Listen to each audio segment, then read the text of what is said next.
শিক্ষাক্ষেত্রে বড় সাফল্য কমলপুরে। রাজ্যের মধ্যে প্রথম স্থান দখল করল কমলপুর মহকুমার দক্ষিণ কলেজপুর এলাকার প্রাচীপাল। এবারে সিবিএসসি পরীক্ষায় 98% নম্বর পেয়ে রাজ্যে প্রথম স্থান অর্জন করেছে Kamalpur governor English medium Vidyajyoti স্কুলের এই ছাত্রী। মোট 500 নম্বরের মধ্যে 490 নম্বর পেয়ে নজির করেছে তার পিতা বিশ্বজিৎ পাল ও মাতা পাপিয়া পালের কন্যা প্রাচী। নিজেই এই সাফল্যের কৃতিত্ব দিয়েছে শিক্ষক, শিক্ষিকা ও পরিবারের সমর্থনকে। কমলপুর প্রেস ক্লাবে এসে নিজের অনুভূতি প্রকাশ করতে গিয়ে আবেগ আপ্লুত হয়ে পড়ে প্রাচী। তার এই সাফল্যে উচ্ছ্বাসিত গোটা কমলপুর মহকুমা। সাধারণ পরিবার থেকে অসাধারণ সাফল্য, কমলপুরে গর্বের আলো ছড়ালো প্রাচীপাল। নমস্কার, আমি প্রাচীপাল। আমি Kamalpur government English medium class 12 স্কুলের পড়ি।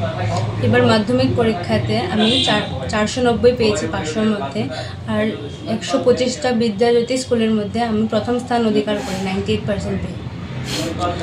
তোমার ভবিষ্যতে পরিকল্পনা কি রয়েছে? এখনো এটা নির্দিষ্ট করে ঠিক করা হয়নি। আমি পিসিএমবি নিয়ে পড়বো, আর নিট যে যা আছে তার সবকে দেওয়ার চেষ্টা করবো।